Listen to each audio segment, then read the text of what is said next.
Liberty Impaired starts. This is the Angel Clark Show. Welcome back to the Angel Clark Show. All right, so I have more that I want to tell you about on this Charlie Shrem being arrested case, right? So Shrem is being charged with one count of conspiracy to commit money laundering, which has a maximum sentence of 20 years. One count of operating an unlicensed money transmitting business, which has a max sentence of 5 years. And he's also charged with one count of willful failure to file a suspicious activity report, which has another 5 years maximum. So he's looking at 30 years in prison. Does Bitcoin scare you? Does Bitcoin scare you? Are you scared about what Bitcoin could do, about what Bitcoin can accomplish, about where Bitcoin can go? Does it scare you? If yes, chances are you work for the government. You see, Bitcoin is scary to people in power because one of the ways that they remain in power is to control the way that you get your money. You see, if the government told all the banks in the country to stop giving you your money, right? So say you keep your money in a bank and you go into the bank one day and you go up to the teller and you say, "Hey, I want to withdraw $600." Right? It's time to pay my my cell phone bill and my electric bill, right? Then the bank says, "No, I'm sorry, we're not giving away money today. We're not giving it out." What?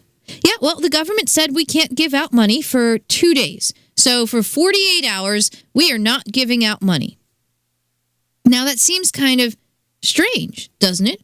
The thought of a bank not giving you your money? But there are federal holidays. And on those federal holidays, aren't banks closed? That's a day that the government told banks they should close, and they close. Now, they still have ATMs, right? You can still get your money from an ATM. You can still do that. But you can only get a certain amount of money out of an ATM. There's a limit to how much money you can take out of an ATM. So the government has effectively limited how much money you can get on certain days from banks. So if the bank said, "Well, government, I don't think we want to close on these days," do you think the government would stop them? I think they would make them close. I think that they would, right? There would be some kind of lawsuits or something, but the banks would end up having to close. So if the government said to banks, "We want you to close for 72 hours. We want you to not give people their money," right? They have those things. Bank holidays, they happen. They happen.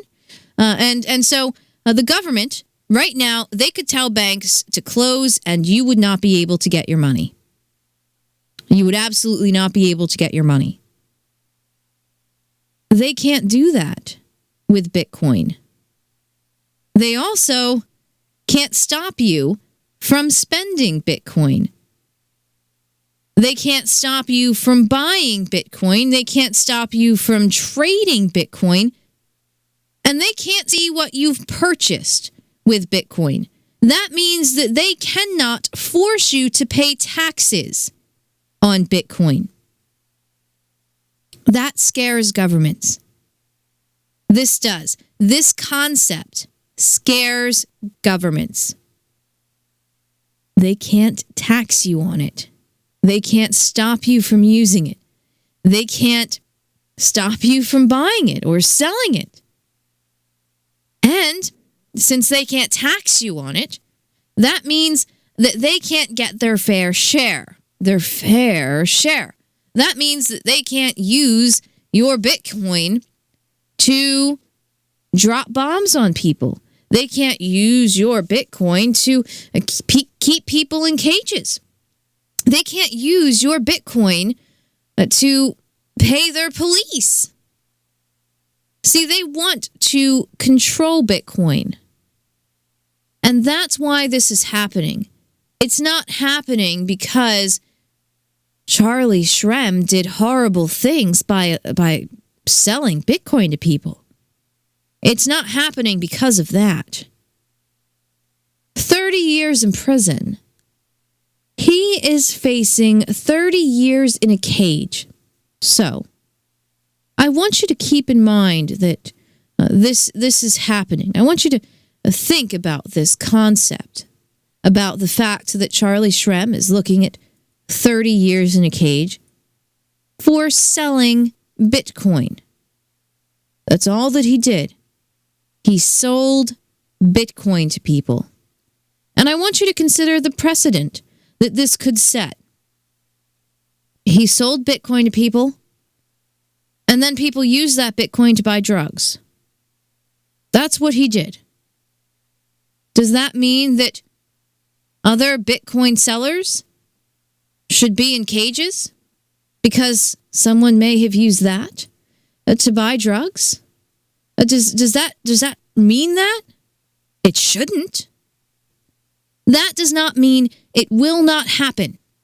They're trying to get people scared. Do you know why they're trying to get people scared? In my opinion, right? In my opinion, they're scared of Bitcoin.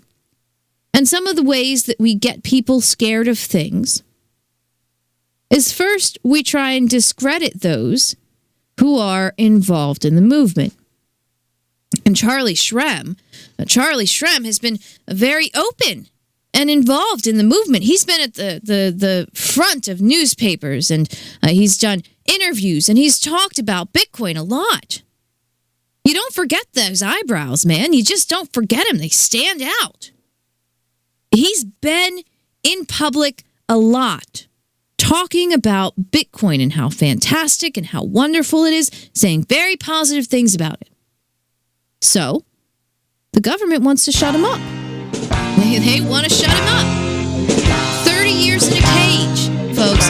30 years in a cage for selling Bitcoin to people. That's pretty scary. The Angel Clark Show will return.